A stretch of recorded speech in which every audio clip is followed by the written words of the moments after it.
والصلاة والسلام على رسول الله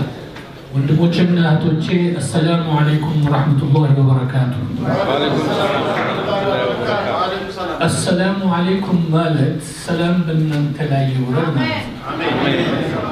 ሰላም ነው ለሁሉ ነገር የሚበጀው በግል ህይወታችን በሀገራችን በጎረቤታችን በቀያችን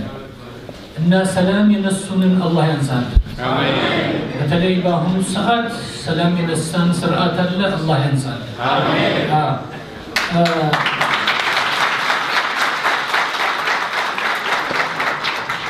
ቅድም በተለይ በሙስሊሙ ጉዳይ ላይ ወንድሜ ሲናገር ኢትዮጵያ በእስልምና ታሪክ ላይ ትልቅ ቦታ ነው ያላት አልহামዱሊላህ ረብል ዓለሚን ኢትዮጵያ የምታኮራ ነገር ናት አይደለም ነብዩ መሐመድ ሰለላሁ ዐለይሂ ወሰለም የኮሩባት ሀገር ናት ምክንያቱም እኛ as muslims እንዲያውም ቁርአን ላይ ያለ ቨርስ አለ ይሄው ምንድነው የሚለው ቁርአን ላይ ሙሐመድ peace be upon him ከአንደበቱ አይደለም የሚናገረው ሁሉ ሬቨሌሽን ነው ይላል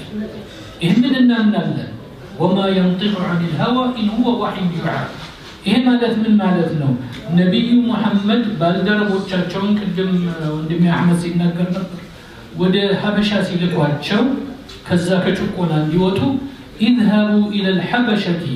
فان بها ملك لا يظلم عنده احد بالأول ወደ ሀበሻ ሂዱ ውስጧ አንድ ንጉስ አለ እሱ ማንም ሲንግል ፐርሰን የማይበደል ብለዋል ይሄ ክርስቲያን ንጉስ ነበር በወቅቱ አንድ ሰው እንኳን አይበደልም ነበር ኢትዮጵያ ውስጥ የዛሬ 1400 ዓመት ገደማ የዛችን ወቅት አይነት ስርዓት ቢመጣና አንድም ሰው ባይበደል ኢትዮጵያ ውስጥ ኢትዮጵያዊት በደረሰች ነበር በእውነት ነብዩ መሐመድ ይህንን ሲናገሩ ቁርአኑ ላይ እንደተጠቀሰው ከራሳቸው አይደለም which means Allah subhanahu wa ta'ala ፈጣሪ አላህ ራሱ የኢትዮጵያን ሁኔታ ሲገልጽልን ነው እንዲያውም ከዚያ ቨርስ ቀጥሎ ከዚያ አነጋገራቸው ቀጥሎ فهي ارض صدق አሉ እሷም የእውነት አገር ናት የእውነት ምድር ናት ብለዋል ይሄ ነብዩ መሐመድ የመሰከሩላት አገር ናት እና ወንድሞቼና እህቶቼ ኢትዮጵያ ለሁላችንም የምንወዳትና ፍትህ እንዲመሰረትባት መጣር አለብን የሁላችንም ኃላፊነት ነው የሙስሊሙም የነን-ሙስሊሙም ሃይማኖት የሌለውም ታሪካችንን ወደ ኋላ መለስ ብለን ያየን እንደሆን ኢትዮጵያ even ያሁን ወቅት እንኳን ብታዩ እኔ አንድ ነገር ስትራይክ ያደረገኝ lately ሴንትራል አፍሪካን ሪፐብሊክ ውስጥ የሚደረገውን ጭፍጨፋ ያያችሁ እንደሆነ በጥቂት የሬዲዮ ወይም የሚዲያ ሰበካ ነው ሰው መሬት ላይ መንገድ ላይ የታረደ ነጥቆ ሊመታረድ ሰገዳውን አቃጥሎ የሚበላበት you know what የኢትዮጵያ ህዝብ በጣም ጨዋና ሲቪላይዝድ የሆነ ህዝብ ነው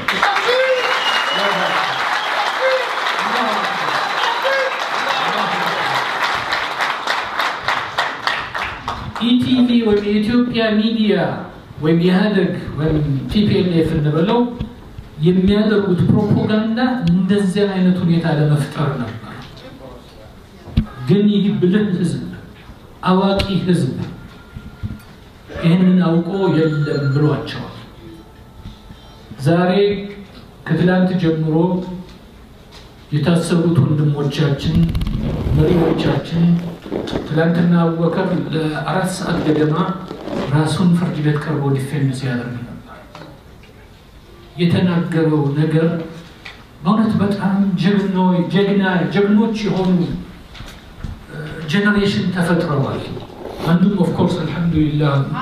ወንድማችን ይባላል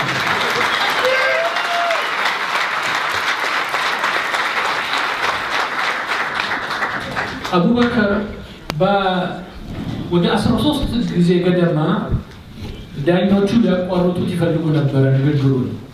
መጨረሻ ላይ 2 ዓመት ሙሉ እንዳልናገር አድርጋችሁኛል፣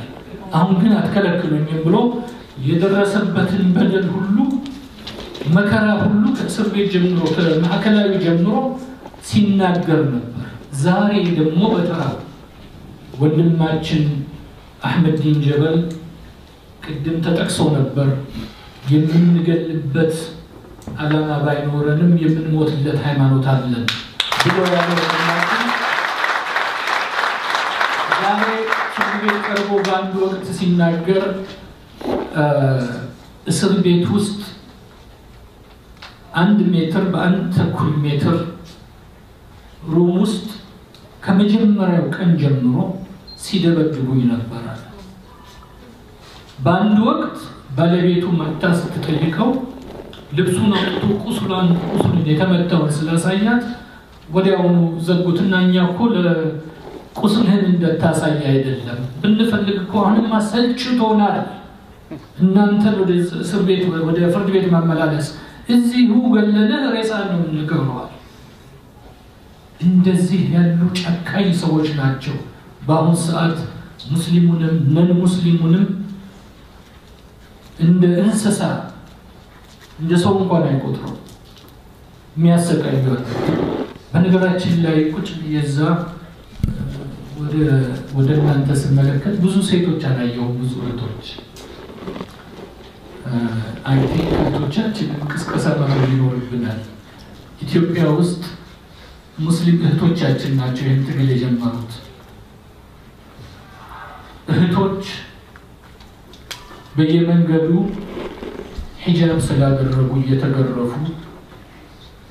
ከየዩኒቨርሲቲ እየተባረሩ ከየኮሌጁ እየተባረሩ ነው ያሉት ጀስት ሃይማኖታቸውን ለመተግበር ስላሉ ብቻ። ለዚህም ነው መሰል በየሰላቱ ወቅት አርብም ይሁን ዒዶች ሲከበሩ መጀመሪያ ድምጻቸውን የሚያሰሙት እህቶች ናቸው። ወንዱ ተከታይ ነው። I think ይሄ ፊኖሜናል ዓለም ላይ ያለ ነው። ኢቭን ሚድል ኢስት ውስጥ ያያችሁ እንደሆነ ሪቮሉሽኖቹን የሚጀምሩት ያሉት ሴቶች ናቸው። I think ወንድሞች መንቃት አለብን። ሙስሊሙ ህብረተሰብ ለብቻው ታግሎ ይህንን ትግል ሊወጣው አይችልም። ክርስቲያን ወንድሞች ይህንን ጆይን ማድረግ አለባቸው። ይህን ትግል ጆይን አድርገን እጅ ለእጅ ተያይዘን ይህንን ስርዓት ለአንዴም ለመጨረሻ ከኢትዮጵያ ማስወገድ አለብን።